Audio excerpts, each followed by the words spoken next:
Hey friends, it's Kate and hope you're having a fantastic day. I'm back again with another intuitive painting and starting again with my charcoal pencil, which I'm completely in love with it. And I wanted to do a lot more layers and scribbles again and kind of explore a little bit of that geometric theme that we had in the last video that I did, where I just did tons of layers and lots of marks. And so I'm starting out with lots of marks again here and then going in with my silicone tool and making some more marks with paint in a nice brown color. And so I'm doing these little stripes across my page and just kind of loosening up and just getting into it with the paint and having some fun throwing some on the page. And I'm planning on trying to just get very blendy, bring out my palette knife, and use different tools at my disposal. And for this one, I really wanted to start with a couple of colors that covered the whole page. So I started with the brown, and then I'm going in with this sort of lilac color. It's a really nice transparent purple, and I'm going in and just filling in the spaces of any white left on the page. And I'm just going to start with these two colors and then go from there with my layering.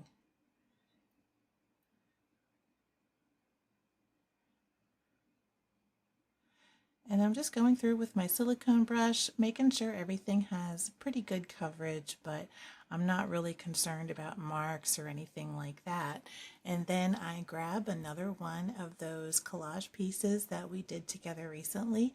I love making homemade collage paper. It's just so fun and fast, and you can get so many fun papers to play with lots of different colors and textures and patterns. And I'm going in with my matte medium and my silicone tool and just getting those papers attached.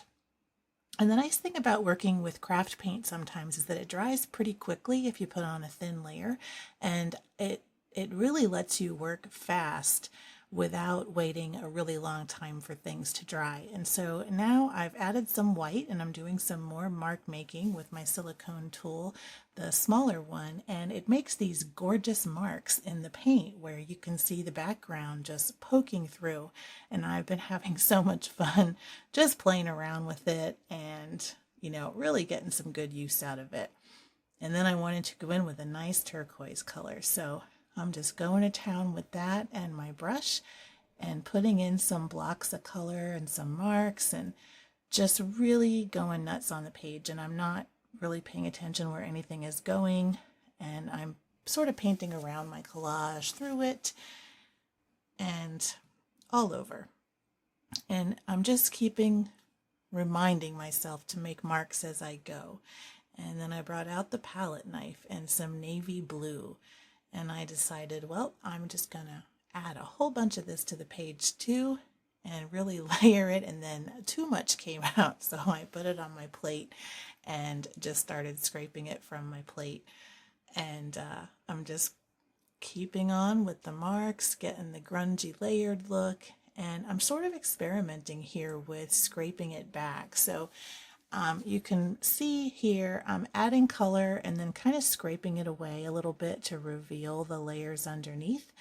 And I really liked that. It's almost like, I don't know, grungy photocopy look, but with blue, I guess you could say. And I just liked just how messy it was. And then I can kind of go back in and tone it all down and start concentrating where I want to put my different elements.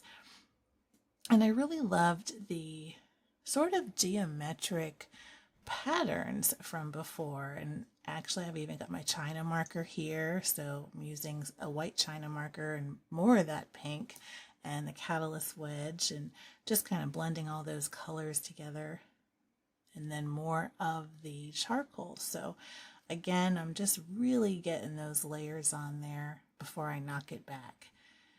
And I was kind of thinking with the geometric pattern, I had that kind of natural line going up there from the charcoal, and some different shapes that kind of jumped out at me. So I decided to do a coating of white in some blocks and kind of make it, you know, around the focal area. And so I'm going in with my silicone tool and just kind of making those rectangles and then marking into those again with the silicone tool to let some of the background show through so they wouldn't be just a stark white. And you can also see a lot of texture from the collage pieces too, which really mostly got covered up in this painting.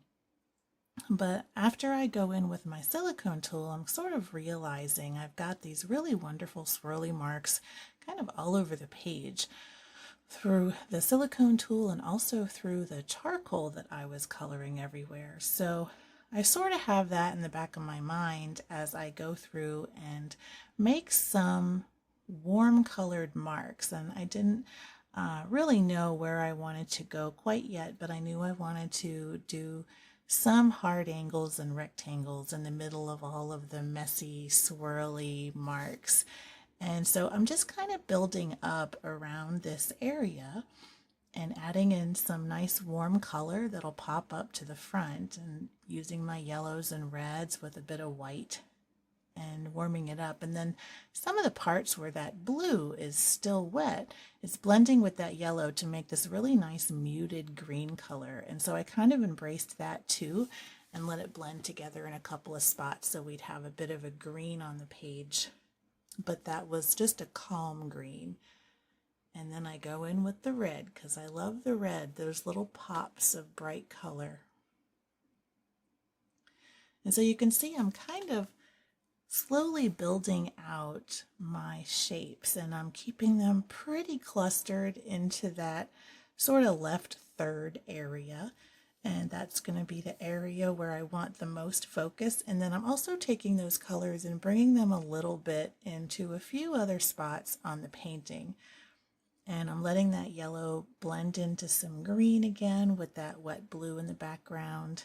And I'm looking at some of those charcoal lines that I made through the scribbles. And the things that are kind of standing out to me, I'm just sort of filling those in and following along. And it was right about here where I started to take that sort of peachy orange color and follow some of those loops. And then I was thinking, that kind of looks nice. I like that. So I took my red and followed some more charcoal and just the natural lines that were already there and decided to outline my rectangles with white. But I end up doing more colors and following along with that charcoal.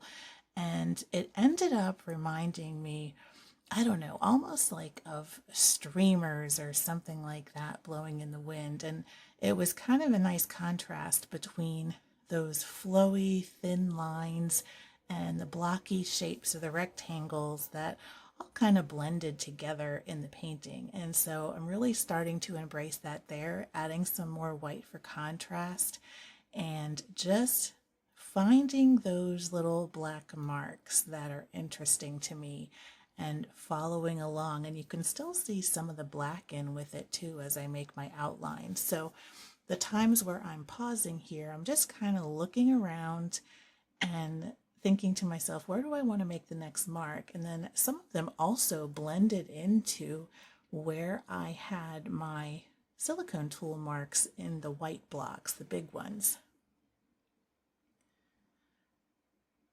And some of them are just really, I don't know, swirly and pretty and almost like, well, like streamers. It was really what that reminded me of. And then we're going to take the tape off because I really liked how it looked at this point and I didn't want to overdo the marks. So I am known for that. Also, when I'm trying to slow down and finish, I still get very enthusiastic and keep on making marks, almost like I'm adding more layers.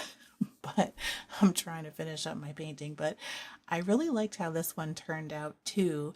And it was different than the last video, but I had so much fun and I've been kind of discovering these different little things that I really enjoy doing. So turns out I'm kind of embracing the geometric shapes and, you know, if you've seen me a lot, you know I love circles. So hope you enjoyed this video, and thanks for watching. And until next time, keep creating.